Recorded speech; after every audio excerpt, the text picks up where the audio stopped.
Josh Drackley. CTE, also known as chronic traumatic encephalopathy, was found in 99% of former NFL players' brains that were donated to research. According to AJ Perez, a sports reporter for numerous professional articles for over a decade, in the article CTE diagnosed in 99% of former NFL players' brains by researchers, updated in July of 2017. As all of you know, I'm an individual who has suffered from the negative effects of competitive sports, as I suffered from a concussion during a football game in this past season. Competitive sports, especially football, are unhealthy. First, I will talk about the problems of concussions in the game of football. Second, I will explain the problems of CTE in former NFL players. And finally, I will talk about some possible solutions to these problems.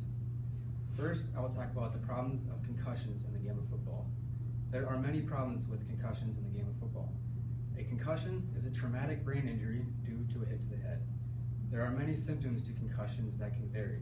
Some of those symptoms include headaches, confusion, memory loss, irritability, and more. There has been a rise in concussions in the NFL and in football as a whole. According to CNN, a major news outlet for 39 years, in the article NFL Concussion Fast Facts, updated in August of 2018, states that the NFL has had a rise in concussions from 250 in 2016 to 291 in 2017. Now that I've talked about the problems with concussions in the game of football, I will explain the problems of CTE in former NFL players. There are also many problems with CTE in former NFL players. Bennett Amalu, a neuropathologist from the University of Nigeria Nsukka, and many others, in the article Chronic and Traumatic Encephalopathy, published in June of 2014, states that CTE is a progressive neurodegenerative syndrome caused by one or more hits to the head, usually caused by past concussions. CTE also has many symptoms that can vary. Some of those symptoms include depression, anxiety, mood swings, aggression, and more. There have been numerous players with diagnosed cases of CTE, and I will talk about 3 of those players. The first player, and arguably the most notable, is Junior Seau, a Hall of Fame linebacker who played 15 years in the NFL for the San Diego Chargers, New England Patriots, and Miami Dolphins. He shot himself in the chest at age 43, and the reason he shot himself in the chest was because he wanted to save his brain for CTE research.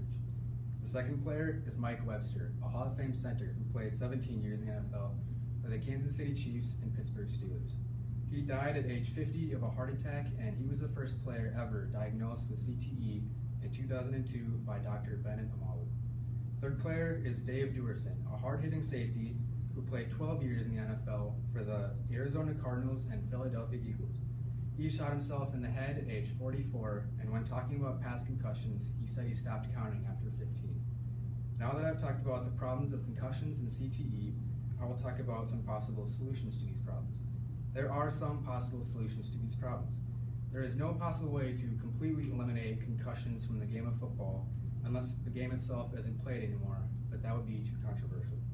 There are ways to decrease the amount of concussions in football, though. The first solution would be to implement better helmets to the players, which we are already doing. The second solution would be to get better concussion protocol. The third solution would be to change the rules to make the game safer so that the players aren't getting hit in the head so hard. First, I talked about the problems of concussions in the game of football. Second, I talked about the problems of CTE in former NFL players. And finally, I talked about some of the possible solutions to these problems. Competitive sports, especially football, are unhealthy.